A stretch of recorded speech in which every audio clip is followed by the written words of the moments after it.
Hi everyone, how you doing? It's Peter here. Time for the PDG Advertising Podcast for Tuesday, the 7th of May 2019. So today we walked into our new office. When I say new office, it's our office with new furniture in there. We moved about the furniture a little bit. We've added in a table where we can sit around and any customers coming in can sit around it, which is cool. The walls are all white. Everything is pretty much white. It's definitely a black and white theme going on in here. And we got the help, as I've said before a couple of times, from Michael in Flat Pack Help. Really useful for getting our IKEA furniture put up, and a great guy. So if you do need anything put up from IKEA in the Belfast area, I would suggest going to that guy. He knows his stuff, real professional job. Actually polished the items as well whenever they were put up, which is a real nice touch, a really good customer experience there. But it's got us thinking about our overall branding. So I always like the idea of just a white office so that we've really got a blank canvas to work from and that anything is really possible. But we are having our sign put up this week, and it's prompted conversation about our logo and do we really like the logo? Is it good enough? Is it something that we want to use going forward? And I think we are going to use PDG Advertising and the pinpoint icon logo for some time.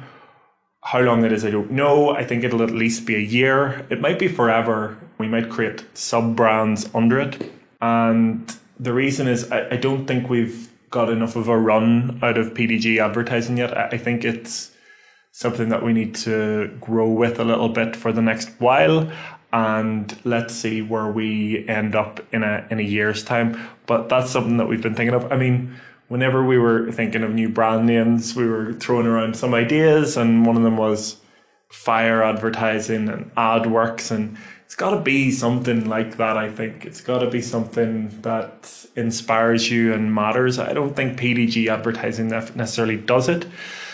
I think, although I think that it doesn't necessarily inspire immediately, kind of okay with that. I'm in the camp of I would rather be a business that has a great product, great service, and is a great company, rather than having a great brand name. If we can have both, we want both. But the real focus right now is on creating the business to be as good as it can possibly be. And then let's think about, the cosmetics of what we're doing. Really interesting question came up today on a call with one of our longest customers about how often should we email our audience.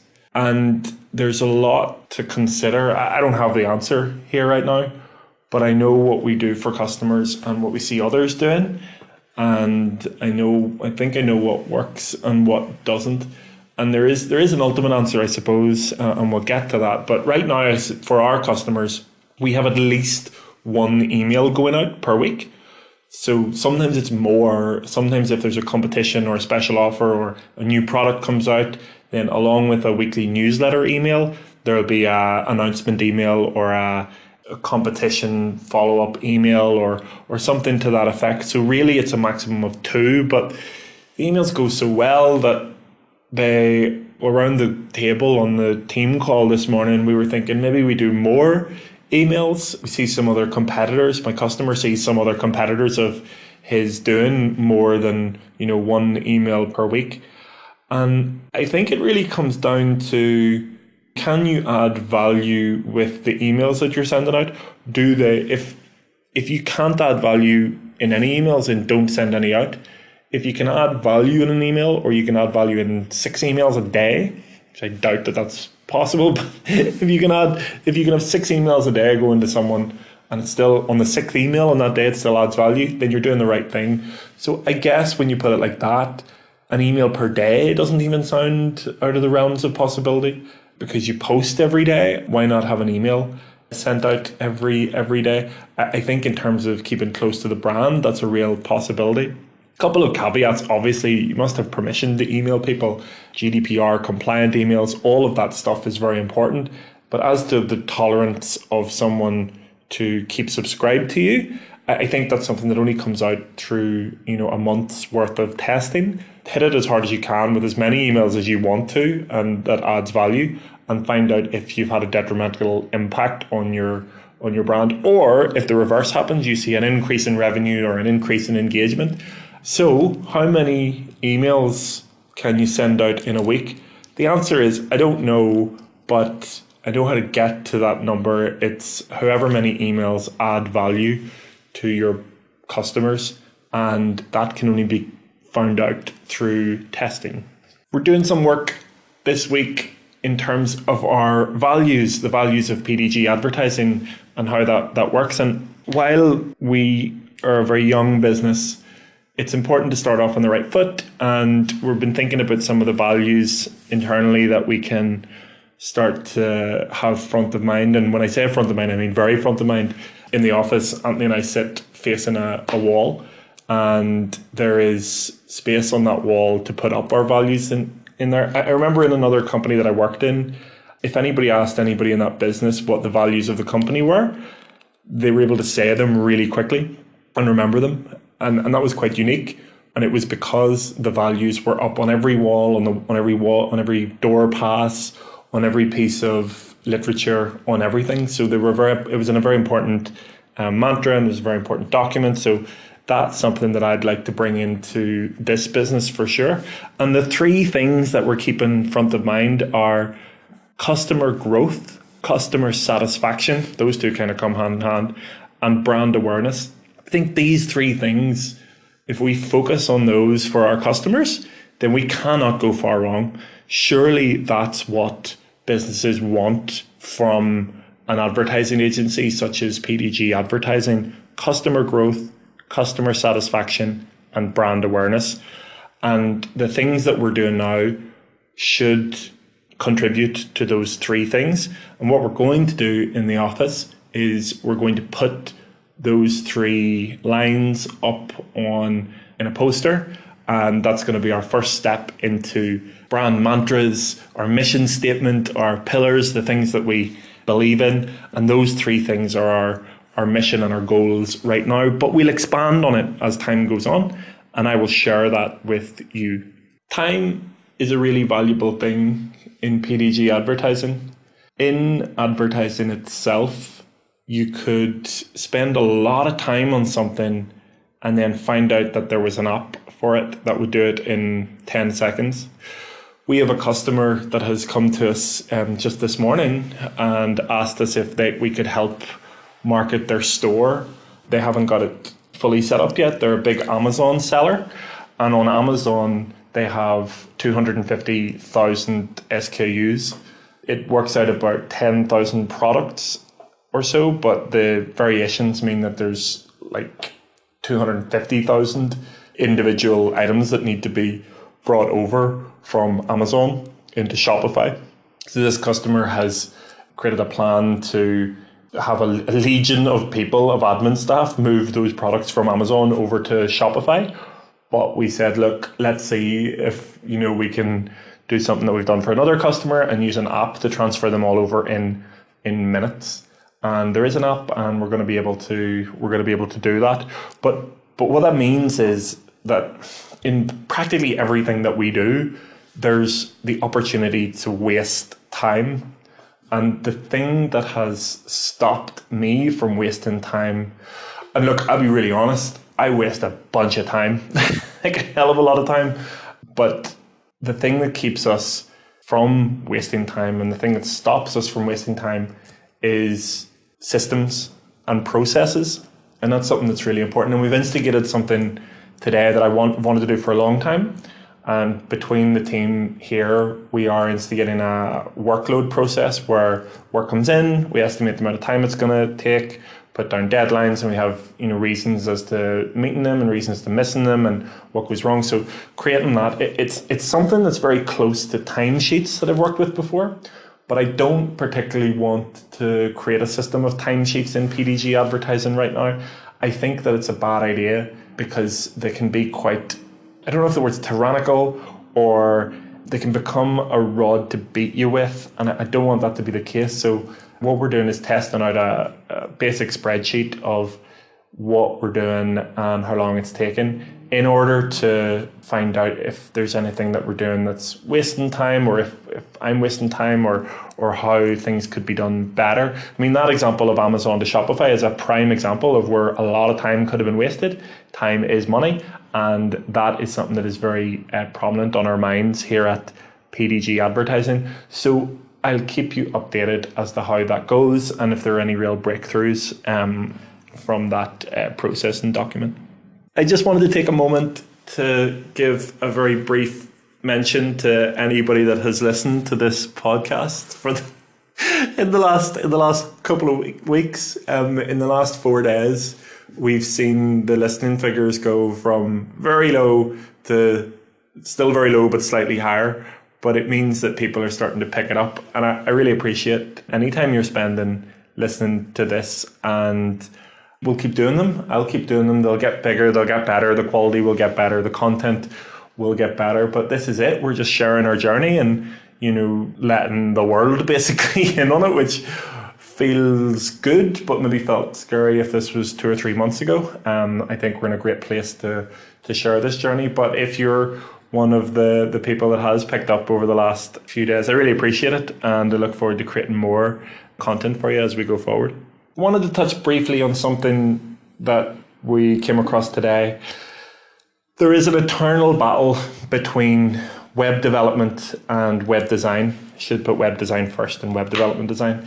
If you want to get a website created, you have to take into account a couple of things, and this might give you a better understanding of what things cost. I always think about creating a website. So if we use the word creating as the top level word for getting you from not having a website to getting you from having a website that your customers can visit, there are two main elements to it in my mind. And one is design and one is development. I think of design like the architecture of the house. So you see those blueprints that you see in the designs and things. I see that as the design of your website. And that there's a number of things that happen during the design phase, and for that you need a web designer. There's a real confusion in the industry where web designer can mean web designer / developer, or it could mean just developer. But what you need is someone to design up the look and feel and create image documents on how it will look and what the representation of that website will be. Basically, you'll give a web designer what you want to see on the website, and then they'll do their best to come up with a visual representation of that. And that's at a base level where you got to start. So there's a couple of key things that web designers need to have. They need to have some knowledge about how the internet works, some up-to-date knowledge about how the internet works, what a burger bar is, the little 3-line menu on a mobile device. You've got to be able to design for a mobile device as well, because 95% of all traffic is now mobile. It's completely different than the world was 5 or 6 years ago. And those elements that a website designer has, so current up-to-date knowledge of the internet and how websites are, what's possible on a platform.